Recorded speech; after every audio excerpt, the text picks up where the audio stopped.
The following is a Hoop Ball presentation.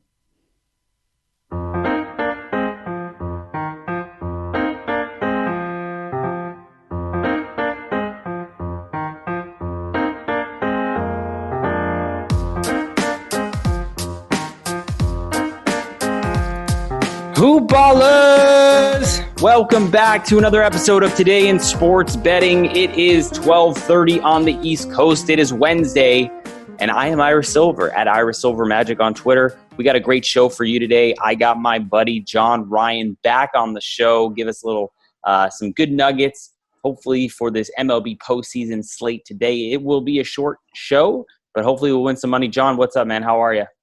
I'm doing good, Ira. Coming off much needed 2-0 win last night with the premium plays.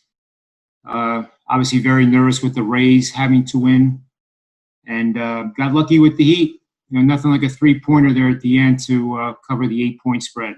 Yeah, I got there as well. I actually got down plus 7.5, so that was a nice little 3 there for Hero to help me cover the Heat as well.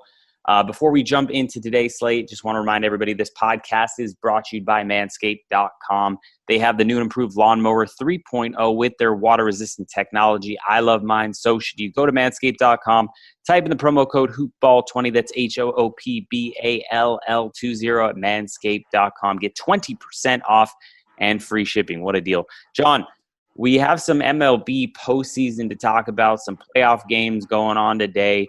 And we'll kick it off again with the Miami Marlins versus the Atlanta Braves. The Braves are rolling out Ian Anderson. Miami has Pablo Lopez on the mound. Atlanta Braves are minus 225 as of right now, according to mybookie.ag. Miami plus 175 on the comeback. Over under 9 runs, shaded to be under minus 115. I'll throw this one to you first. I mean, listen, the Marlins, we almost got them. They were up 4-1, blew a lead. Braves end up winning that game.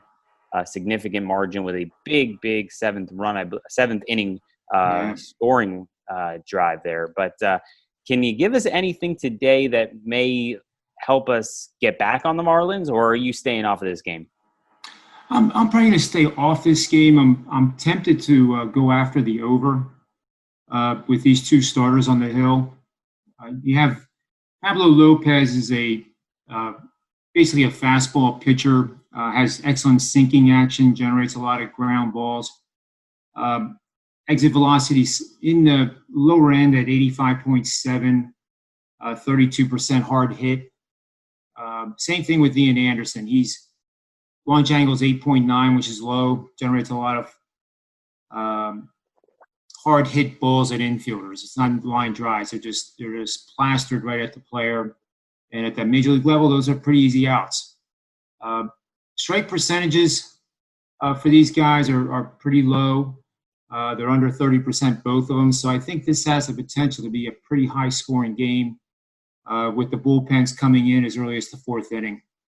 Yeah, I agree with you here. I took a stab with the Marlins. I actually got 8.5 at even money. So I took over the total 8.5 there. I'm also tempted to sprinkle a little bit on the Marlins at plus 175, plus 180 here as well. Just hoping that they can even up the series at 1-1. Next game on the board, we have the Oakland Athletics and Jesus Luzardo, the lefty, against Jose Urquidy and the Houston Astros. Luzardo, the lefty, on the mound for the Athletics. And the Astros are going to pull out Urquidy with he's a righty. The Astros are minus 115 right now. A's minus 105. Very tight series here. Houston taking the first 2 games, but the lines have been pretty tight. Over under 9 runs, shaded the over minus 115 here. Is there a reason that you can give me to potentially back the A's in a must-win game today with Luzardo on the mound, John? You have to think, Ira, that this is a must-win situation. You never want to go down 3-0. We've never had situations where we're playing playoff baseball on neutral fields. I did hear from a pretty good source that with this series being played in Dodger Stadium, in that ravine, it's way different in terms of the carry of the baseball in day games versus night games. And when I heard that, I thought, all these years I never thought of it. Never once thought that night games would be harder to hit the ball out of the ballpark than day games. This game is starting at 12:35 Pacific Coast time, I believe. So that factor is in play, I think, with the ball carrying, and possibly more home runs than yesterday's game, or at least more home runs than the average Oakland A's game. With Luzardo on the hill, his numbers, have not been consistent at all. If the numbers were consistent, I probably would have a little bit better feeling about it. But technically, this is a road start. And in the road starts during the regular season, he had 3 of them, 0-1, 7.98 ERA. And, just a terrible 1.84 whip. The last 3 starts, he's come back, though. So that gives you encouragement to back these guys. But at the end of the day, it's going to take the offense to hammer the Houston Astros pitchers, no matter when they come into the game, and start going after that first pitch strike and generate some offense and keep that defense and the pitcher off balance. That's the only way I see them winning. Yeah, I agree with you here. Also, everyone keep in mind, you make a good point about the ball carrying in Dodger Stadium during the day more so than it does at night. I'm from LA. I can attest to it. It's a desert out there in LA pretty much, and it's hot during the daytime, and it becomes very cold at nighttime. So maybe that is why you're seeing the difference between the day and the night games in terms of exit velocity, carrying, and things like that. More home runs, more runs. But yeah, no, I think I'm just going to back the Athletics here, and maybe throw up a little bit, and hopefully they don't get this series closed out on them by the Houston Astros today. Next game on the board, John, we have the Tampa Bay Rays. Your Tampa Bay Rays, been backing them. Came through for me last night. Thanks for the tip there. Had them first 5, had them full game. So picked up a couple units on the Rays there last night. We got Charlie Morton on the mound against Manashiro Tanaka for the Yankees. Yankees minus 135, Rays plus 115, over under 9 runs, minus 110 to both sides. This is a game where I'm looking to back the Tampa Bay Rays again. I'm not a big believer in Tanaka. He can be very shaky, and he may only go 1 or 2 innings. And who knows? Tampa Bay has had the Yankees number this season, and I like Morton. And I think he put together a good game against this Yankee team. Talk me out of it or talk me into it, John? We're going drinking together, Ira, on this one. I'm all over Tampa Bay in light of the win last night. This is one of the few times you'll ever hear me say that the wrong team is favored. And getting Tampa Bay at such a cheap price right now, there's a system that backs them up to they're going to take teams with a money line between plus 130 and minus 130 on either side of pick, having won 15 or more of the last 20 games, and in facing an opponent after having won 3 of their last 4 games. That's gone 42-17 the last 5 seasons. And for baseball, that's a very, very good, powerful betting system. The $100 bettor has made roughly $2,750 just over the last 5 seasons following this one single betting system. So I think here we're definitely in agreement with you, and Tanaka on any given day can look like Cy Young and not like Cy Young. So I think that the momentum now is on Tampa Bay. I'm a little surprised by the line, but I think that just gives us an exceptional opportunity to back them.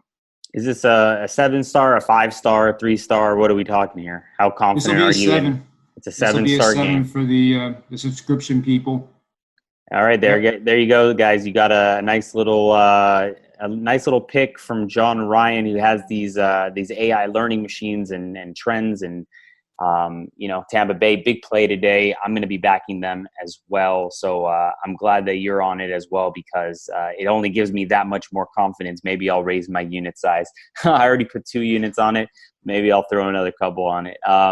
We got I don't have a line for the last game of the night, the Dodgers versus the Padres. We don't have a starter yet announced for the San Diego Padres, but we know that Clayton Kershaw will be on the mound against the Slam Diego Padres.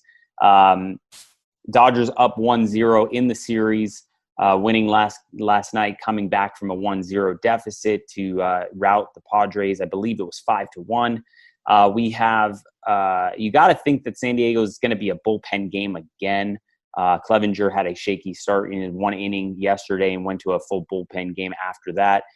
What are your thoughts here? I'm thinking that the line is probably going to be somewhere around minus $1.65, minus $1.75, somewhere in that range. Again, I'm not seeing anything right now. That's my guess. Given that fact, I mean, you would think the Padres are going to be probably about plus 145 on the comeback. Do you have any thoughts here? Oh, and my other guess on the total is probably around 8.5. What are your thoughts here regarding this game? It's a little difficult to handicap since we don't know who the starter will be, but we do know that Clayton Kershaw, the big diesel, will be on the mound for the Dodgers. Yeah, I agree with that line. And again, depending on how they set up the bullpen rotation, it does put the Padres in a very difficult spot, knowing how well Kershaw pitched in that last game. 13 Ks. You know, every time I see him pitch, I think he's approaching 45 or 50 years of age, and much like Tom Brady in the NFL proves us wrong, as he threw 5 touchdown passes. So we have 2 elder statesmen here really on their game. He's like a fine wine, John. What's that? He's like a fine wine. Yes, with age. Yep, you got it. And I love the story too that the media will be all over these guys saying that they're washed up, they're 40, they need a cane, it's time for the nursing home. I mean, just ridiculous stuff, and they forget about the passion and the competitiveness that got these types of players at this level. So with Kershaw, he's now got a 0.95 ERA, 0.842 WHIP over his last 3 starts. And again, to reference the last start against Milwaukee, he just completely dominated them. It wasn't even a game. Even though it was 3-0, you knew the game was over. It could have been 1-0, and you would have known the game was over. So he allowed 3 hits, 1 walk, 13 Ks, spanning 8 innings. I think you see a similar performance from him tonight. And one other thing I wanted to mention is that a lot of these elder statesmen, as I like to call them, they reinvent themselves. Remember in Kershaw's early days, he would throw 94, 95, change the grip on the ball, but he was pretty much a dominant fastball pitcher. And now, in the last couple of years, he's only using that four-seam fastball 40% of the time. The pitches that are really, really tough to hit for especially a left-handed batter is his curve, of course, and now the slider. The slider really wasn't in his arsenal until last year, and now he's got it perfected, as you saw in the Milwaukee game. And batters, you can tell they have no idea what pitch is coming. I would love just to stand in the box and see what it's like, because everything comes out of the same slot. He can vary his delivery by holding the leg that he lifts up to deliver the pitch. You'll see him delay that now, and that throws the timing off. So I at this point, and it sounds very overly confident, but I don't care really who's on the Padres starting tonight. You know it's not going to be a starter that can go 6 innings and really go head-to-head against Kershaw. So I think if Dodgers come out at 175-ish, I think that's another best bet. All right. I mean, Kershaw, he seems like he's old, but he's younger than I am. And I like to think, in my head I'm 16 still, but I'm 33. I mean, the guy is only 32 years old. He'll be 33 in March.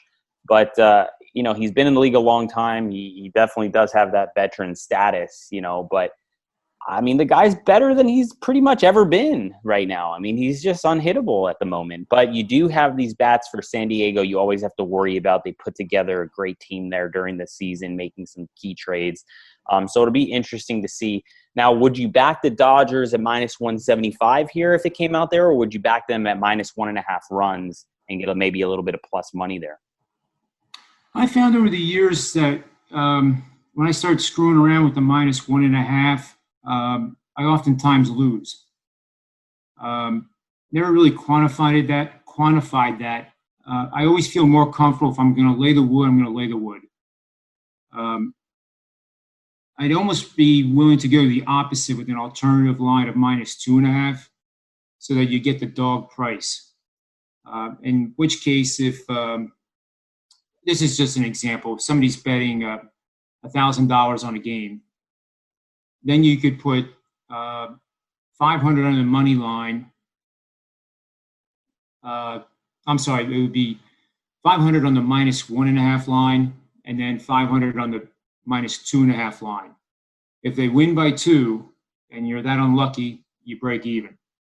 However, if they win by 7-2, you get both, and then you get the added benefit of the dog line on the minus 2.5. I like that kind of strategy better. I also like the strategy I think that we were talking about yesterday, where live betting. Let's say the Dodgers are minus 180 and you bet them.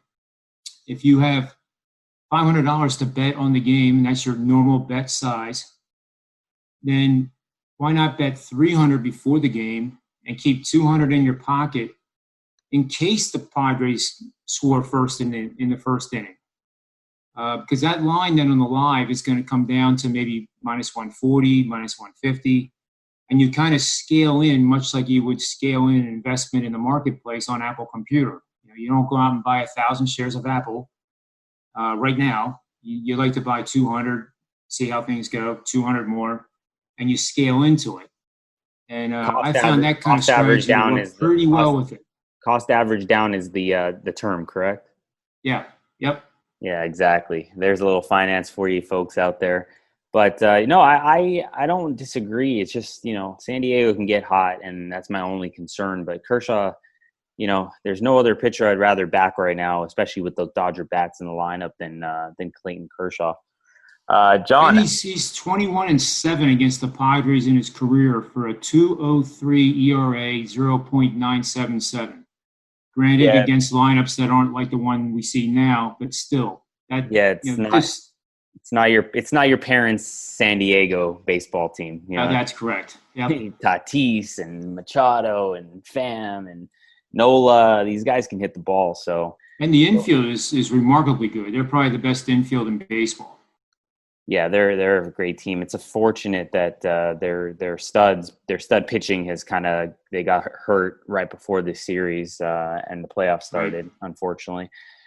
John, just want to point out the Cleveland Browns line has come down. I gave that out on the podcast yesterday.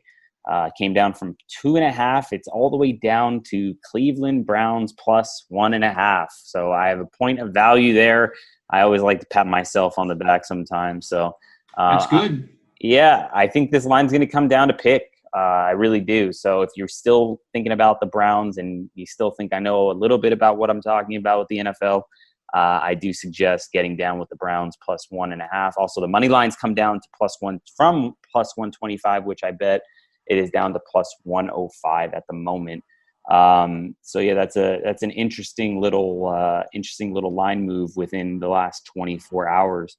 Another game that's moved, which I kind of liked last night, I did not bet it yet, but I wanted to get your thoughts here on this. I don't know if you've prepared for football yet, is the Monday night football game, Chargers versus the Saints. I think the Saints are a little overvalued here. It was minus 8.5 last night. The lines come down to 7.5. I'm thinking about jumping in on the bandwagon here at 7.5. I think that this Charger team is a lot better than people think, and I think the Saints are overvalued in this spot, as they always are by the public. And I think maybe you can throw some numbers out there, or you see any betting action on this game in terms of bet slips, money. I don't know what you're seeing out there. If it's a reverse line movement with the public, betting the Saints and the Chargers coming down, I haven't checked into that yet. I just noticed that line right now as we were talking. Well, right now we have, being this early in the week and being Monday night, we probably have about roughly 20% of the tickets bet for the game. It obviously heats up after the 4 o'clock games on Sunday are done, and people look then to Sunday night. The worst case is trying to get even from what they lost, which is a disaster, recipe for disaster. And you should never do it. But in this game, Herbert against Breeze, it's young lion, old lion. You got 60% of the bets right now on the Saints.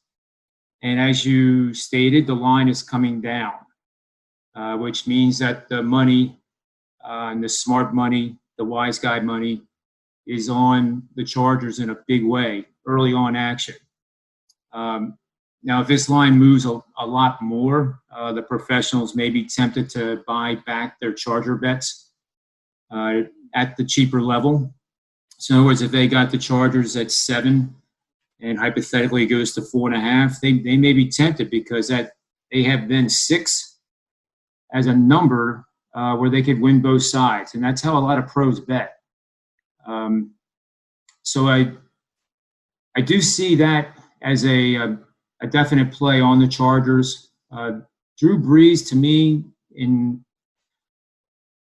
doesn't look right. Nope. I don't know how to say it. I'm not a football coach on the sidelines, but I generally don't watch the games live. I watch the condensed versions of them. And, he's the all-time leader in passing yards. But sometimes when I look into, the camera's looking into his helmet, it's almost deer in the headlights, as if he's afraid to throw the vertical route, which has really made his career. He checks down a lot more than he used to. He has had shoulder problems, as we know. So I don't know if it's something like that, but when he does let it go, it looks, 70 miles an hour plus. But it's that hesitancy. So I don't know if it's getting used to the new offensive scheme that they're trying to run or the different sets of wide receivers. But see if I'm right. In the 4 and 5 receiver sets, it seems like he's just not pulling the trigger at the right time. And when he does pull it, he's at 0.2 of a second late, and the pass either gets, defended or it's not caught. Yards after the catch for the Saints is a big metric for all NFL teams, and that's down, reflecting, again, the timing is just off that much that 1/10 of a second in the NFL is a week. And yep. I think that's the difference. Now, on the Chargers side, you got Herbert, who looks like he's been in the league for 10 years. Love that guy. Yeah, I mean, he's awesome. You have so many of these young quarterbacks in the league now that are making the league so exciting to watch.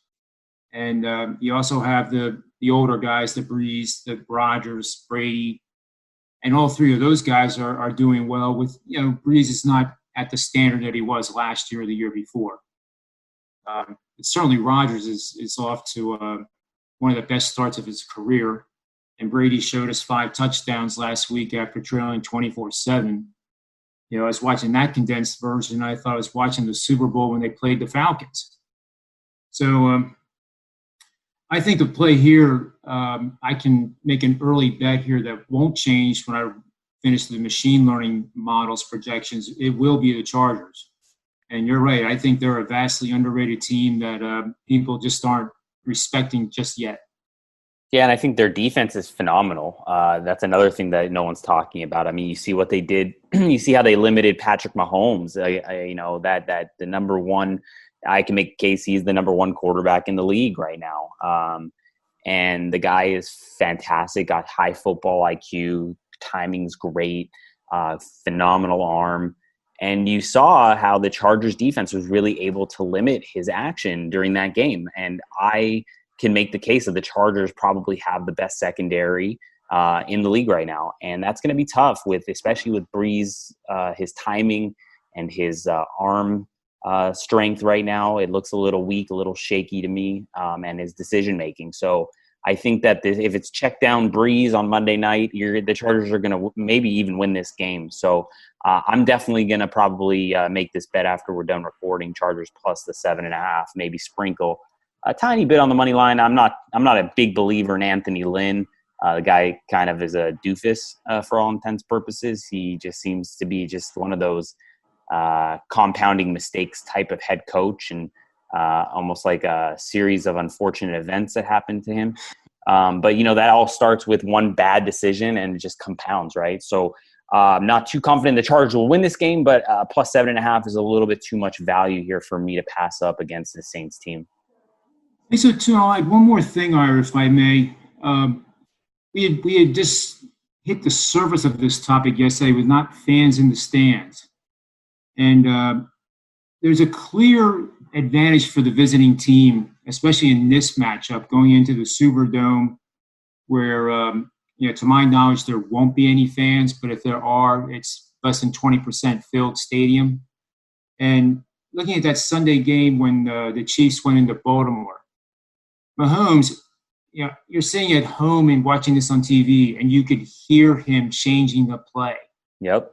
And I think, in a rowdy stadium, they may have to go with a silent count, in third and goal situations when the fans get nuts. And you don't have that anymore. And I think that's a huge advantage for visiting teams, especially in a primetime game. Yeah, I think that's keep why. Keep that in mind, too. Yeah, and that's why you're seeing a lot of the NFL totals going over the total. You could have teased, I think, all the NFL totals last week over and 6-7 points, and I think you would have won almost all of them, except for maybe the exception of, I can't remember off the top of my head, maybe it was somewhere between 1 and 2 games, maybe 3, but right. I think it was super low. Like the teasers were just clipping the overs, and they have been all year. So that's another interesting angle as well. John, any other games you want to talk about before we go? We'll have a little football preview, longer kind of rundown tomorrow regarding all the games. But is there any one particular game or line that sticks out to you that maybe you're jumping on right now? Well, it's the Thursday night game with Tampa Bay and Chicago. And, as I said about 20 times now, Brady threw for 5 touchdown passes. I wrote an article that I can share with people, too, on what happens with a quarterback who threw 5 or more touchdown passes. What happens the next week? Do they throw 5 interceptions? Do they fall back to their average style of play, their average performance measures? Some people like to say revert back to the mean. And I found with Brady and Rodgers and Breeze, the active players that lead the list with most games of 5 touchdowns or more, that momentum carries over to the next game, not just for themselves, but for the team. So going up against Chicago, even though I'm a big fan of Nick Foles, I clearly stand on record, and I can stand on it easy now that the Eagles got rid of the wrong quarterback. And sometimes you have a quarterback that's so much better on paper. He was drafted number 1. We can't get rid of him. That would show that the front office made a mistake. And I'm being a little sarcastic because I listened to the local radio station for more than 5 minutes, and that's the threshold here in Philly. If you listen more than 5 minutes, you can be warped and become cynical. So I say that funny. So in this game, Chicago, I think, is going through the same thing. Their fans are just absolutely irate with what's going on. And this is a game that, with all the experience that Brady has and the weapons that Tampa Bay has, they could be favored by 7.5, and I would still love the Bucks. So I guess my point is, don't think for a second that when players are coming off a big performance, it could be a wide receiver getting 200 yards on 10 catches, 3 touchdowns. It could be somebody throwing for 5 or 6 touchdowns that hadn't thrown a touchdown in 3 weeks. The natural tendency is to say that, well, they're not going to do that again. The only sport I know, Ira, where that can happen is in golf. You see these guys shoot 63, and then the next day they shoot 70. But that's the only sport where I think there is a correlation between, elite performances followed by mediocre. In football, it's more elite performances by elite athletes are then again followed by elite performances. So for that reason alone, I like Tampa Bay quite a bit Thursday night. Yeah, I'm on board with you. The Chicago Bears defense just doesn't look right to me as well. I do like Nick Foles too. I had Chicago tied to a bunch of teasers last week, and they got that late touchdown that saved my day and won me a lot of money. So I'm happy that happened. But I just don't see the Bears covering here on Thursday as well. So I'm going to be riding with you as well with the Bucks at -4. But yeah, John, thanks for your time today. I'm at Irish Silver Magic. John's at John Ryan Sports 1. We're a Hoopball presentation. That's hoop-ball.com. Go check us out. We're also on Twitter at Hoopball Gaming. Once again, this podcast brought to you by manscaped.com. Get 20% off and free shipping. Use the promo code Hoopball20 and mybookie.ag. Use the promo code Hoopball to get 100% match on your first deposit. All right, guys, let's go win some money. Let's go Tampa Bay Rays and Bucks. See you later, John. All right, take care, Ira. Thanks.